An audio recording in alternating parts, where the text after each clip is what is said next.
Hi, I'm Sue Sullivan, and I was born in Yorkshire in a little tiny village called Clifford, near Boston Spa. And from as long as I can remember, I'd lived with my mum and my grandma, my granddad, and my little brother. I remember going to a little school in the village, had several friends, and I had a happy, happy time. Loved my grandma and granddad. My mum worked, and it was the grandparents that really took care of us during the day. What did your mum do? My mum, she worked during the war. She'd worked filling bombs, putting the ammunition in. And she carried on working in the, for years after they kept that site going at Thorpe Arch near Boston Spa. And she worked for the ministry doing different jobs associated to what had gone on in the war. And we didn't really know much about what it was because we were too young, but she seemed quite happy there. Was she quite busy with that then? Was she absent from your life? You said that No. She only worked Monday to Friday. Okay. And so she was with us at the weekend. But I don't remember much really of what we did. Yeah. I know it was a happy time. You remember your grandparents being the ones that really they were wonderful. took care of you? It was her mum and dad. Okay. Yeah. Were they working at that time? No. Granddad was, yes. He worked till he was in his 90s. He was a gardener, and his garden at home where we were was immaculate.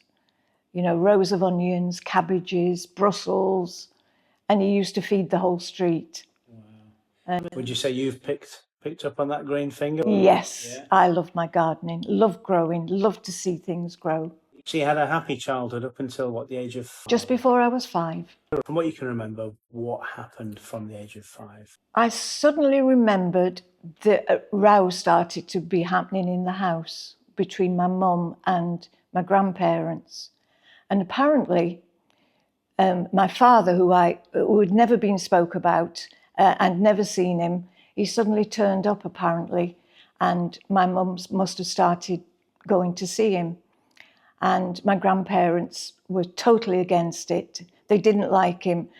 They didn't like how he treated her when they were together, when they were first married.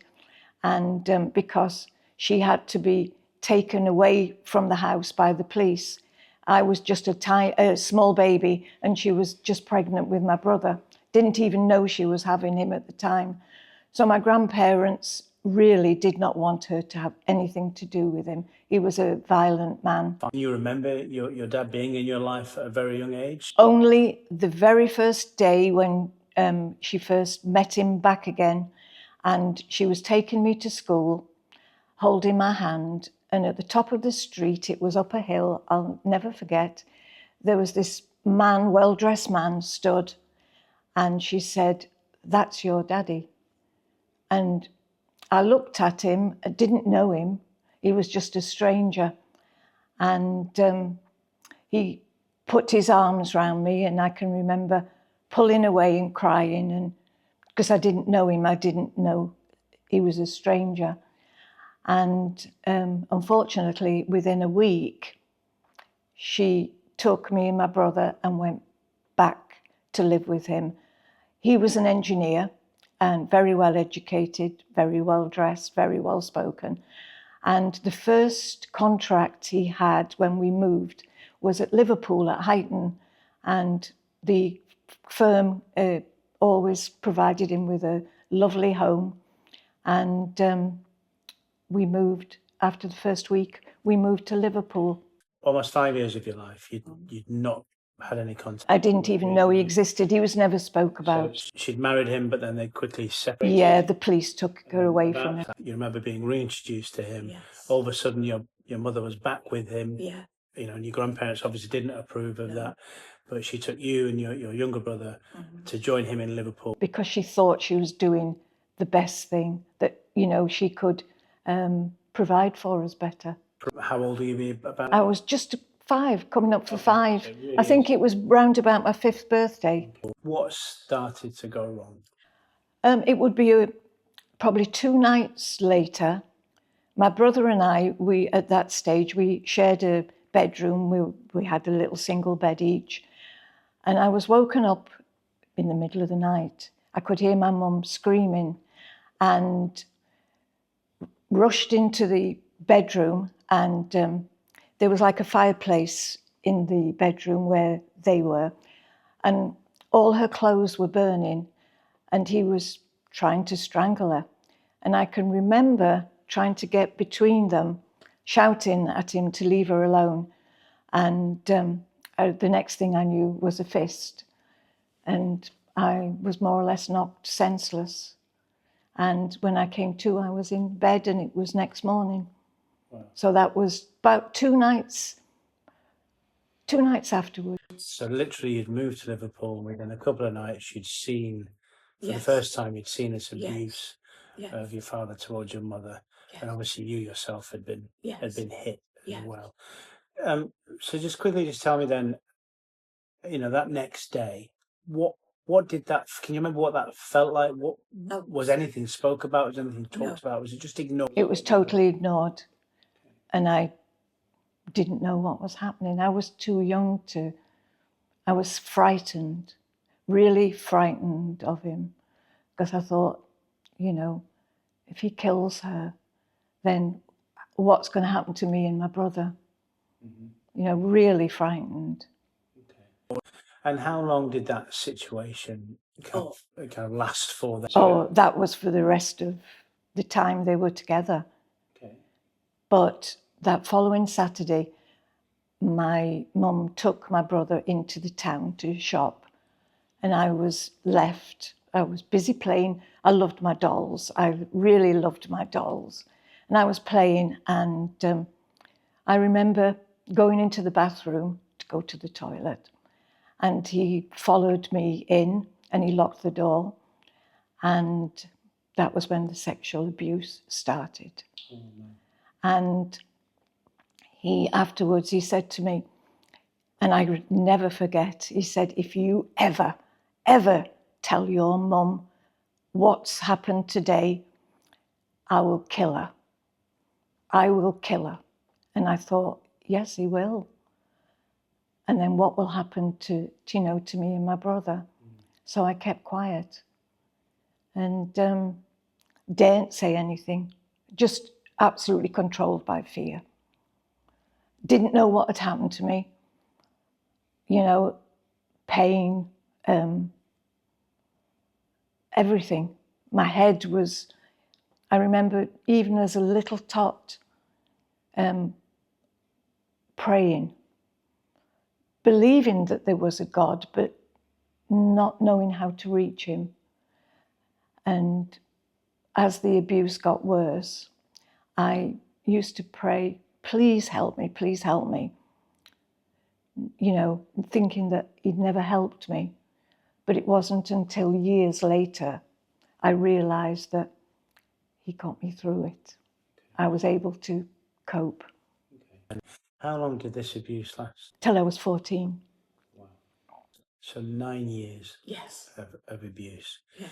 And this was kind of a regular occurrence? Every time my mum disappeared.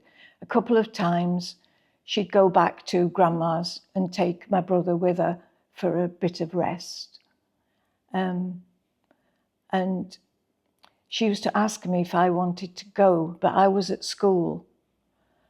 And he used to say to me, you do not go, And I was too frightened to argue. And so I was left. Did your dad continue to abuse your mother as well? Yeah, physically, yes. Oh, yes. We'd come in from school, me and my brother. House was smashed up. My mum's, she had broken jaw, broken noses, teeth missing, up marks round her neck. Her life was so bad that there was no way she would have noticed that there was anything with me. And I was too frightened to tell her. Okay. Much too frightened to tell her. And then she got older, as you got into your teenage years. Had you almost been conditioned by that point? Yeah. Explain for those of us who might not understand that. What does that look like then in your world? It's like you're totally in prison, and mentally you're always on edge, and you put another face on to people. I mean, I loved school. School was my escape. I absolutely loved it. And that was one thing my father put into us was education. And I used to love general knowledge. I couldn't get enough general knowledge. We used to do quizzes and whatnot. And school, I absolutely loved school. I did so well at school, and would have stopped there if I could. And I used to leave school, and all the way going home, I used to think, now, is my mum at home or is she out? You know, and I would just be so on edge. So school, almost, like you say, it was your escape. So would you say that kind of stress left you almost for a period of time while I was at school? But it was always there to go back to it. You always knew there was a black hole coming. Yes. Did the school system, did the teachers, did anyone suspect what was happening to you? No, because I was always happy at school. I could put on a good act. I loved it. I would do anything at school, you know, for teachers, and loved my work. So the irony is that because she was so good at school, because she was so happy to be Always got good reports. it covered up Yeah. the tragedy that was happening at home. So they couldn't have known, they couldn't have suspected. No, I was taken into hospital 3 or 4 times as a child with severe stomach pains. Thought it was grumbling appendix. I think I was about 7 or 8 when I first went in. And then maybe when I was 9 and then 10, just rushed in because the pain was so bad inside. But they thought it was grumbling appendix. And of course, I didn't say anything. So you say up until about 14. So tell me then, what happens at around the age of 14 to begin to change your situation? I came to the conclusion that I was so ashamed that, sorry, It's okay. I couldn't cope anymore. I just could not cope anymore. I thought, I don't care. I don't care what happens. I don't care what he does. But that's it. Was that because you were getting older? So you were beginning to become more aware of the world, what's acceptable, what's not acceptable? Well, I knew it wasn't acceptable from 5. Right. I knew that wasn't normal, you know, just wasn't. I'm just trying to define what happened then. So you become braver, you become... I think braver and determined that no matter what happened, I mean, it got worse, the violence, because it got so bad. He attacked me and my mum one night with a knife, and because it was alcohol that made him worse, and he'd been drinking, and I picked the poker up and I hit him over the head, and he had to have 8 stitches in his head. And I was so willing him to die. I mean, I've had to, you know, I've forgiven him now anyway, but then I just wanted him to die out of the way. But he was just a very, very cruel man. Just before we kind of just go on that journey a little bit more about what happened when you're reaching 14, was your brother not affected at all? No, he didn't have anything to do with my brother much. He always called him a word, that it wasn't his. Because when my mum left him, when the police took her earlier on, she didn't even realise that she was having him. She'd only be probably 4 or 5 weeks pregnant, and I was only about 9 months. And so she'd no idea. So he didn't, when he turned up, when I was just before I was 5, he didn't even know that he'd got a son. And he never accepted him, really. He used to say that it wasn't his, you know. No, he occasionally got a smack, but not thrashings. No, And was your brother aware of what was happening to No, you? not So a thing. you even kept it? I did, from everybody, absolutely everybody. So let's just then get to this 14-year-old Mark. So you've got a bit brave. You're beginning to get determined. This shouldn't be happening. This should never have happened. What's the next steps for you? Where do you go? Well, for 2 years, it was absolute torture because his violence got worse, because that was it. I'd put a stop to anything that he would do. And it got worse with my mum. He took it out on her, and because I wouldn't go anywhere near him. And I thought, I just can't, I'm not going back. You know, I've made this. And so for 2 years, till I was 16, it was torture. But then I'd always wanted to be a nurse, always, from being 4. And I happened to see an advert. By this time, we had moved to a place called Ollerton, near Newark. And that was actually one of the last contracts that he did for his engineering work. And there was an advert in Kingsmill Hospital for cadet nurses. You could start at 16 and you could live in. And I thought, wow, I can live in. So I applied and went for an interview, and I passed. And I would be 16 and a month, it would be July. And I started at the first week in September. And I had no need to live in, but I had said to my mum and dad, I have to live in. It was quite a distance, but I could have travelled. And so I left home. And I lived in the nurses' home at Kingsmill Hospital, Sutton in Ashfield. And he started tormenting and pestering and phoning. Must have phoned me, some days, 30 times a day. And it got that I used to have to say to my friends, I can't answer.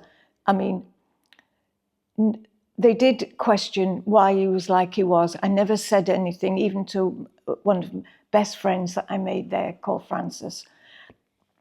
I just said, he's a little bit round the twist and whatnot. He's very possessive. He doesn't like me having friends, which he didn't. And he had like a total mental breakdown.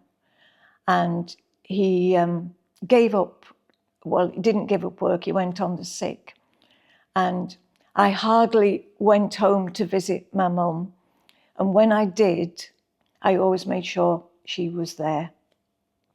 And he'd like changed. He was strange. It was like it had tipped him over the balance somehow, and he never approached me in that way again. And I didn't really have much to say to him anyway. So where did you meet Jesus? Where did that begin? By this time, I had married. I'd got 3 little girls, and it was my first marriage. And so were you a qualified nurse by then? Yes. Yeah. Well, I was partly through my training when I got married, and I married for the wrong reason. It wasn't for love, unfortunately. It was, I think, for security. The person that I married, he seemed safe, and I needed to feel safe, and got married and wanted a child straight away. And I had 3 little girls straight away in 4 years. Absolutely loved them, absolutely. And I was very, very protective. They never went near a man, especially their granddad. And they saw their other granddad, he was okay, but they were never there on their own. So quite clearly and obviously you were still carrying Oh, all that pain, all that hurt. I was a wreck. Yeah. but I didn't show it. But on the surface, you were perfectly normal, living a life just as you expected to live. And okay, all right. But unfortunately, my first marriage, that first husband didn't turn out to be what I thought.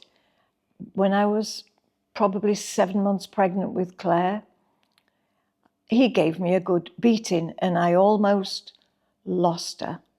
But I was taken into hospital and she was okay. And I carried on through the pregnancy. I knew he was unfaithful. And when the girls were, I would say the middle one, she would be about 4 or 5, he started hitting her, and that was it, totally over. And I'd met a really nice friend who'd moved to Gringley on the Hill, and I used to go over to see her. And I went over one day. The girls, by this time, were at school, and coming down the lane towards me was this young man with a couple of dogs, and my friend Anne-Marie knew him, and she said, "Hi, Martin," and introduced me to him. I mean, it wasn't love at first sight, it was something, and there was like a spark.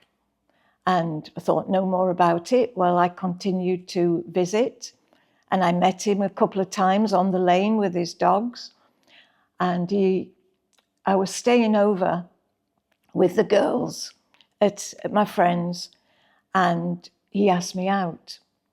And she said, you go, the girls are fine. So we went up to the local pub and we had a drink, we got talking, and we just clicked. And bringing me back down in the car, and he parked up and he said, you know, you're going to be my wife. And I didn't argue. There was real attraction between us. And so it ended up, I moved in with him and we lived together for a couple of years. Yes, I loved him, but I was a mess. And he was a mess as well, but that's his story. And he was the very first person that I told what had happened to me. And he was brilliant, absolutely brilliant. He did everything he could to help me. But there was just nothing. I'd tried self-help. I tried to commit suicide. I tried all sorts of things, but I was in turmoil. I was in a prison. It wouldn't go. It was a nightmare. I had nightmares, sleepwalking. I was just a mess. And I'm afraid we were together quite a few years before finally we agreed that we would probably be better off parting. So one Thursday night we decided neither of us had got anybody else. I loved him dearly but couldn't live with him. He loved me dearly and couldn't live with me. And we said, okay, we'll part, but we'll leave it till Saturday because I want to tell my mum myself, he said. And we knew his mum would be so upset because I loved her dearly and she loved the girls, and we knew it would be upsetting. And so that was Thursday night.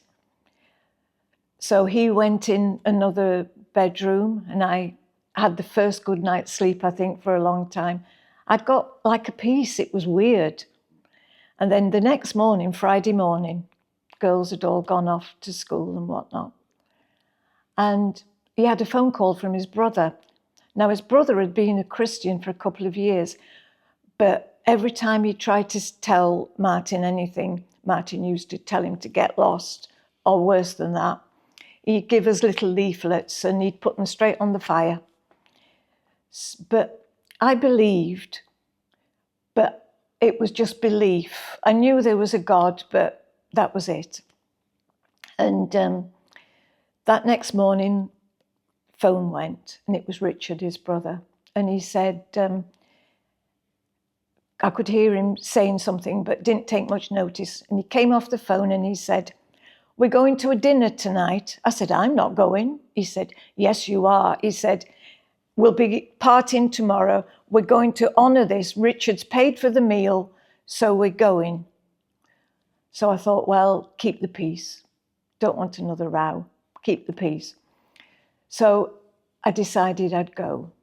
And what we didn't know, it was at the West Retford Hotel in Retford, and it was a full gospel dinner. And we had no idea, absolutely no idea.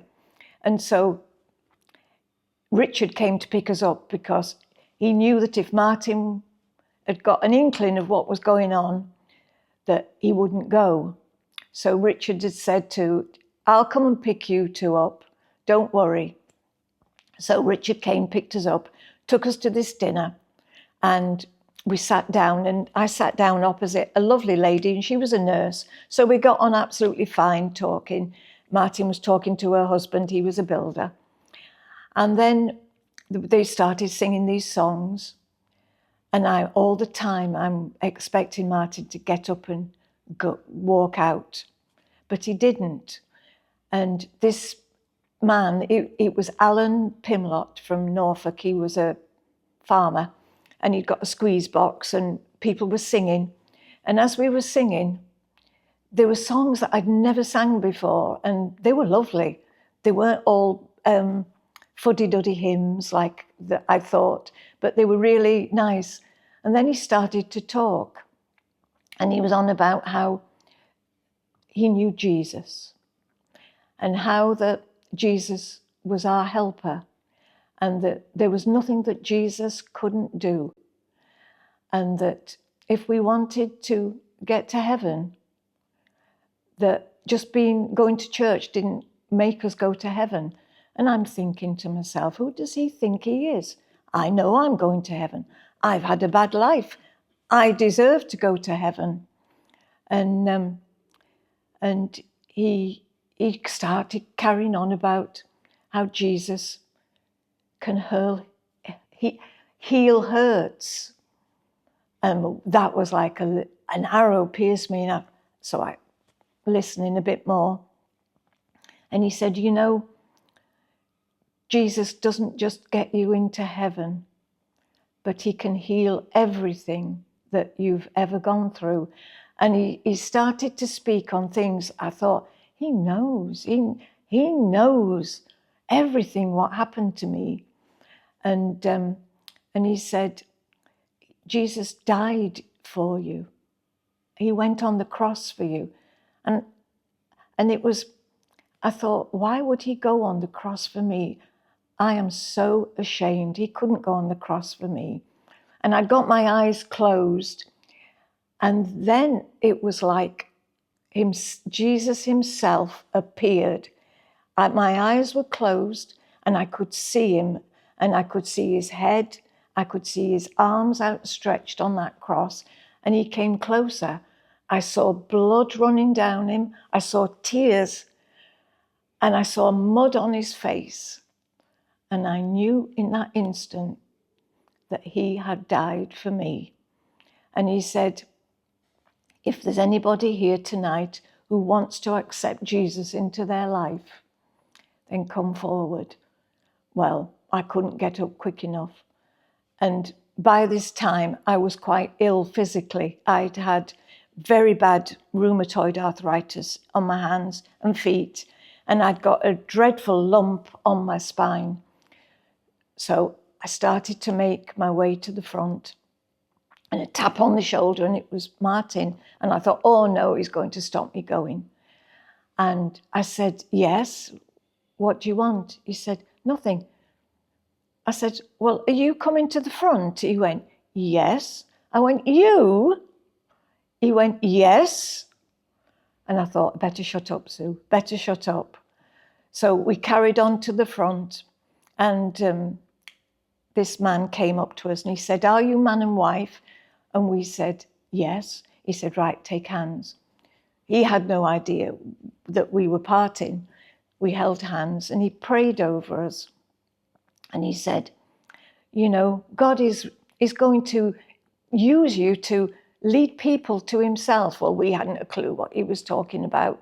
And he prayed over us and moved on to the next person. And so this lady came to talk to us. And as she was talking to us, I heard this voice, and it was, "Go and be healed." And I spun round because I thought somebody was talking to me, but there was nobody there. But I glanced at this man who had prayed for us, laying hands on people.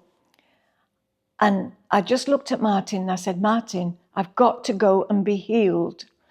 Now, that word just broke him, because over the years he used to say to me, "Sue, I don't know how or when, but one day you'll be healed." And this was way before we knew Jesus. And he just collapsed on a chair, sobbing.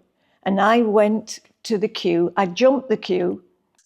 When you're saying just because I'm aware of who might be watching this, when you're saying laying hands on people, they got their hands on people and praying for God to heal them. And I remember, and so this Alan Pimlott, he looked up, he took my hands and he said, "What can Jesus do for you tonight?" And I said, "Well, look at my hands, just look at them." I said, "Feel my spine," and I made him feel it. And I took my shoes off. I said, "Look at my feet." And he got hold of my hands again and he said, "Do you believe that Jesus can heal you now?" And I said, "Yes, I know he can." And he said, "Right, we will pray for you." So he laid hands on me, and these other people came and put hands on me, and they were praying in this language, and I thought, oh, they're praying in Latin, so they must be religious people. And the next thing, it was like a bolt of lightning went through me. It was a burning bolt, but it wasn't a hurting burning bolt. And they stopped praying. And immediately I said, "Look," my hands were straight, my feet were straight. And I said, "Feel my back." I said, "It's gone."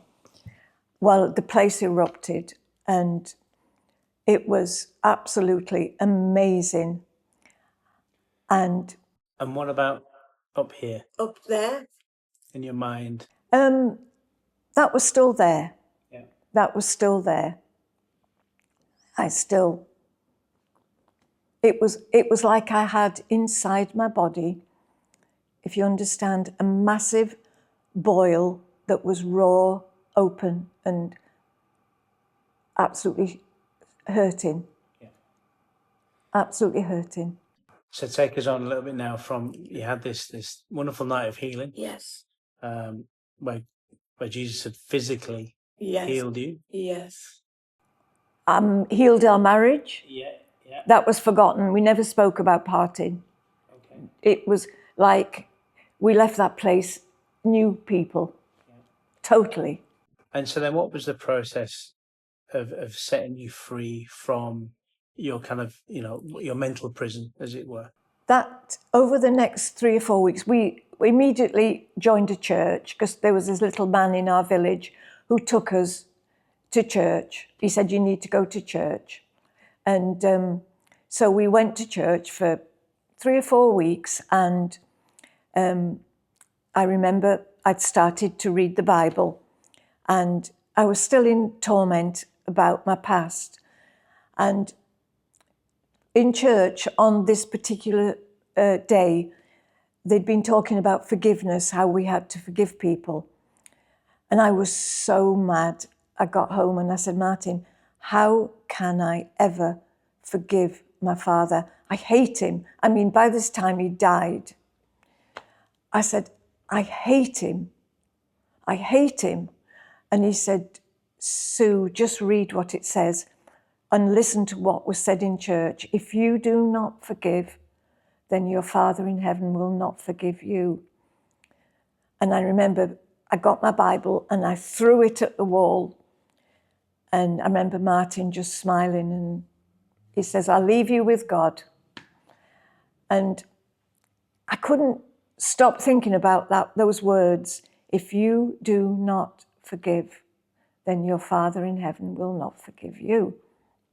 So one Friday, the following Friday, I think it was, I was on my own. Martin was working, girls were out school, and I sat on the floor in front of my fire. I picked my Bible up and I just cried and cried.